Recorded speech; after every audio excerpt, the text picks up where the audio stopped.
Todo comenzó hace unos meses cuando empecé a notar ciertos cambios en la manera en que mi jefe, Ricardo, me trataba.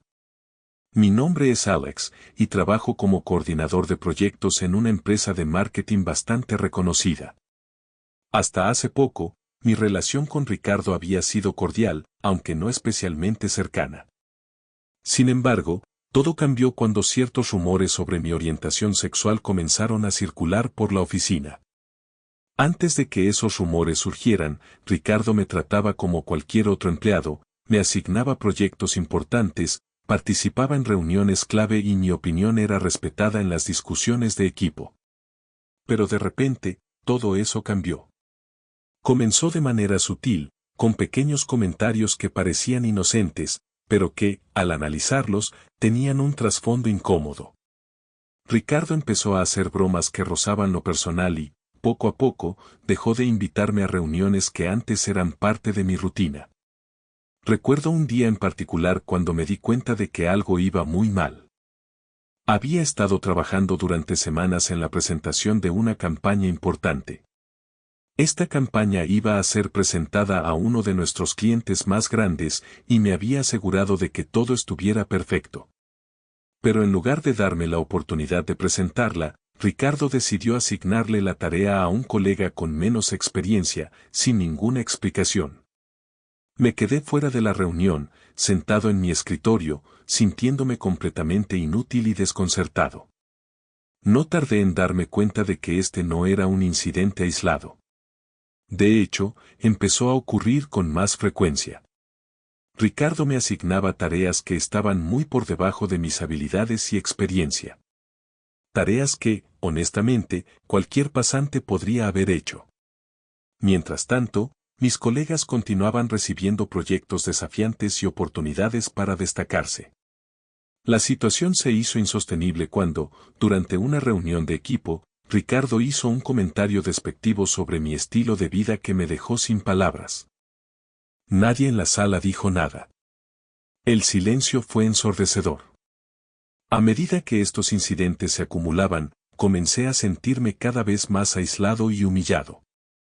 Llegaba al trabajo todos los días con un nudo en el estómago, preguntándome qué nueva humillación tendría que soportar.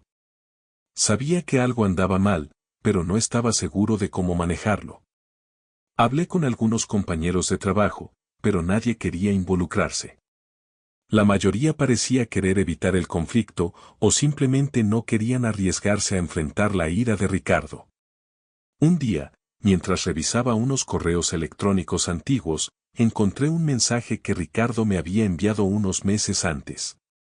En él, me felicitaba por un trabajo bien hecho y mencionaba que valoraba mucho mi contribución al equipo. Leer ese mensaje fue como un golpe en el estómago. Era una prueba más de cómo había cambiado su actitud hacia mí y de que esos cambios no eran fruto de mi imaginación. Decidí que tenía que hacer algo al respecto. La discriminación era evidente y no estaba dispuesto a seguir soportándola. Fui a hablar con recursos humanos, esperando que tomaran cartas en el asunto. Sin embargo, cuando les presenté mi queja, me dieron respuestas evasivas. Me dijeron que lo investigarían, pero pasaron las semanas y no vi ningún cambio. De hecho, si acaso, la situación empeoró. Ricardo parecía darse cuenta de que había ido a recursos humanos, y su comportamiento se volvió aún más hostil. Sentí que me estaba quedando sin opciones. Estaba en un ambiente laboral tóxico y parecía que nadie estaba dispuesto a ayudarme. Fue entonces cuando un amigo me sugirió que hablara con un abogado especializado en derechos laborales. Al principio, dudé. La idea de llevar a mi jefe y a la empresa a los tribunales me parecía intimidante y arriesgada. Pero, después de pensarlo mucho, decidí que era la única opción que me quedaba. No podía seguir permitiendo que Ricardo me maltratara de esa manera, y sabía que tenía que defender mis derechos. Esa noche, después de consultar con el abogado, me sentí más decidido que nunca. El abogado me explicó que tenía un caso sólido de discriminación y que podía demandar tanto a Ricardo como a la empresa. Comenzamos a recopilar pruebas, correos electrónicos, mensajes de texto, testigos que pudieran respaldar mi historia. Aunque estaba nervioso, sentí una especie de alivio. Por primera vez en meses, estaba haciendo algo para recuperar el control de mi vida. Decidido a llevar el caso hasta el final, seguí trabajando como si nada estuviera pasando, aunque por dentro estaba en constante estado de alerta. Sabía que cualquier cosa que dijera o hiciera en el trabajo podría ser usada en mi contra, así que me aseguré de mantener la calma y no dar motivos para que Ricardo o la empresa pudieran tomar represalias. Sin embargo, la situación en la oficina solo empeoró. Un día, durante una reunión de todo el equipo, Ricardo aprovechó la oportunidad para hacer un comentario que me dejó helado.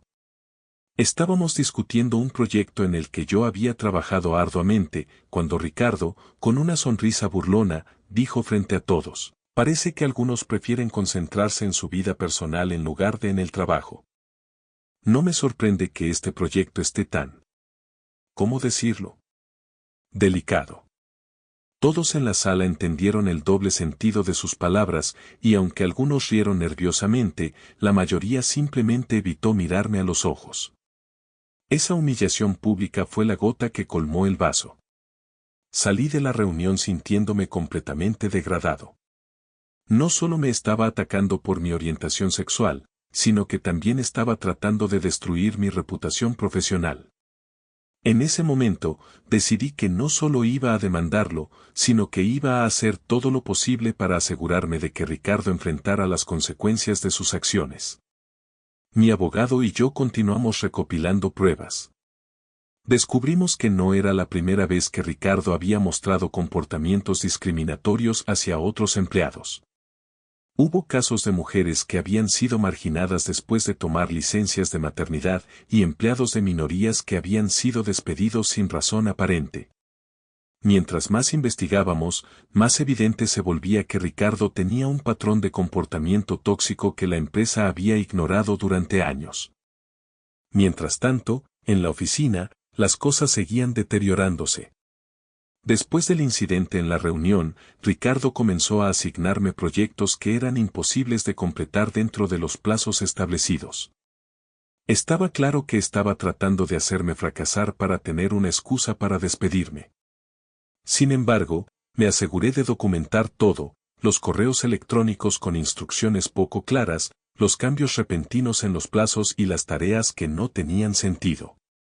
Todo esto fue agregado a la carpeta de pruebas que mi abogado estaba construyendo.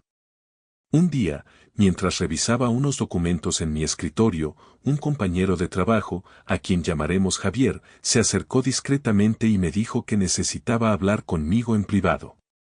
Nos encontramos en una cafetería cercana después del trabajo, donde Javier me confesó que había estado presente en varias reuniones privadas donde Ricardo había hablado abiertamente sobre deshacerse de mí. Según Javier, Ricardo estaba furioso porque alguien había filtrado información a recursos humanos sobre sus comportamientos y ahora estaba buscando cualquier excusa para justificar mi despido. Javier se ofreció a testificar en mi caso, y su testimonio resultó ser una pieza clave en nuestra estrategia legal. Poco después, la empresa empezó a notar que algo estaba ocurriendo. Supongo que se dieron cuenta de que no iba a permitir que Ricardo siguiera con sus abusos sin consecuencias. De repente, recibí una invitación para una reunión con el Departamento de Recursos Humanos. Cuando llegué, me recibieron con sonrisas forzadas y comentarios sobre cómo querían resolver la situación de manera amistosa. Me ofrecieron una compensación para que dejara la empresa voluntariamente y firmara un acuerdo de confidencialidad que me impedía hablar sobre lo que había sucedido. Pero ya era demasiado tarde para eso.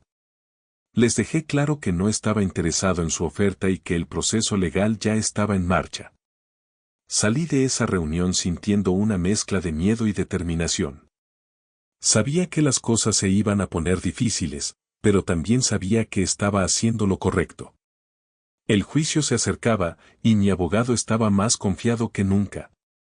Ricardo seguía comportándose como si nada estuviera mal, pero noté que algunos de mis compañeros de trabajo empezaban a distanciarse de él. Supongo que la noticia de la demanda se había filtrado, y algunos estaban empezando a cuestionar su lealtad hacia un jefe que estaba claramente en problemas. No obstante, otros preferían no involucrarse y evitar cualquier tipo de confrontación, lo cual, en cierto modo, también entendía. Finalmente, el día del juicio llegó, y aunque estaba nervioso, sabía que tenía un caso sólido. No se trataba solo de mí, se trataba de enviar un mensaje claro de que la discriminación no iba a ser tolerada, sin importar quién estuviera involucrado.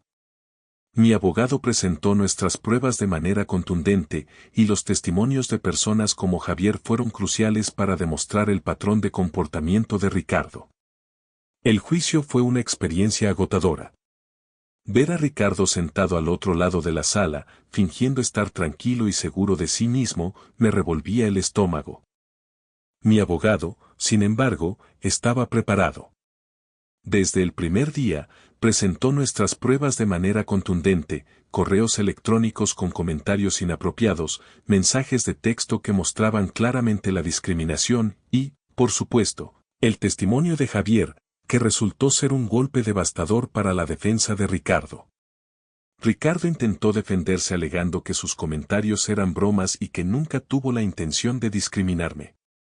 Su abogado trató de pintar una imagen de un ambiente de trabajo relajado donde todos hacían chistes y donde mis quejas no eran más que una exageración. Sin embargo, nuestras pruebas mostraban claramente que esas bromas no eran aisladas y que había un patrón de comportamiento que iba más allá de simples comentarios mal interpretados. Durante el juicio, salieron a la luz más testimonios de empleados que habían sufrido bajo la gestión de Ricardo. Una empleada, a quien llamaremos María, contó cómo había sido ignorada para un ascenso después de regresar de su licencia de maternidad, a pesar de que había sido la mejor candidata para el puesto. Otro empleado, Raúl, relató cómo había sido constantemente pasado por alto en proyectos importantes, solo para descubrir que esos proyectos habían sido dados a colegas menos calificados pero más favoritos de Ricardo. Estos testimonios ayudaron a construir la imagen de un jefe que no solo discriminaba por orientación sexual, sino también por género y otras razones. A medida que el juicio avanzaba, la tensión en la sala crecía. Podía sentir cómo Ricardo intentaba mantener su compostura, pero era evidente que estaba perdiendo el control de la situación. Los días de juicio fueron largos y estresantes, pero valieron la pena. Ver cómo mi abogado desmontaba las mentiras y las excusas de la defensa me daba una sensación de justicia que había esperado durante meses. Uno de los momentos más impactantes del juicio fue cuando el abogado de la empresa intentó desacreditar mi testimonio sugiriendo que estaba exagerando la situación para obtener una compensación económica. Sin embargo, mi abogado respondió de manera brillante, señalando que desde el principio había dejado claro que lo que buscaba no era solo una compensación, sino justicia por el trato discriminatorio que había sufrido. Además, los testimonios de mis compañeros de trabajo y las pruebas documentales dejaban claro que esta no era una cuestión de percepción personal, sino de un patrón de comportamiento inaceptable.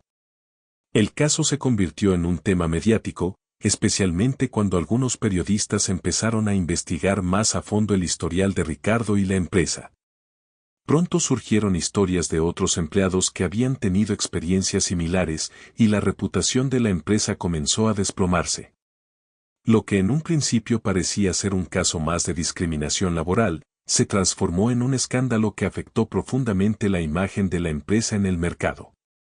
Finalmente, después de semanas de audiencias, llegó el día del veredicto. Recuerdo cómo mi corazón latía con fuerza mientras el juez se preparaba para leer su decisión. Todo lo que había pasado en los últimos meses me llevó a ese momento, y aunque estaba nervioso, también me sentía preparado para aceptar lo que viniera. El juez falló a mi favor. Declaró que había sido víctima de discriminación por parte de Ricardo y que la empresa había sido cómplice al no tomar las medidas adecuadas para detenerlo. La sentencia incluía una compensación económica considerable por los daños sufridos, y además, la empresa fue multada por no haber implementado políticas efectivas contra la discriminación. La reacción en la sala fue inmediata.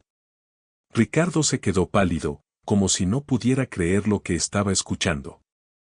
Su abogado trató de hablar con él, pero Ricardo simplemente se levantó y salió de la sala sin decir una palabra. Por mi parte, sentí una oleada de alivio. Había luchado por lo que era correcto y había ganado.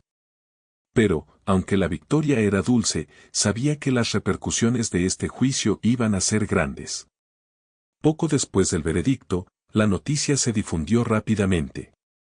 La empresa intentó controlar los daños, pero fue inútil. Los clientes empezaron a cancelar contratos, los socios comerciales se distanciaron, y la empresa perdió una cantidad significativa de valor en el mercado. Las multas y las indemnizaciones, combinadas con la pérdida de confianza, llevaron a la empresa a declararse en bancarrota pocas semanas después. Aunque me sentía vindicado, también era consciente de que la vida de muchas personas iba a cambiar drásticamente por lo que había ocurrido.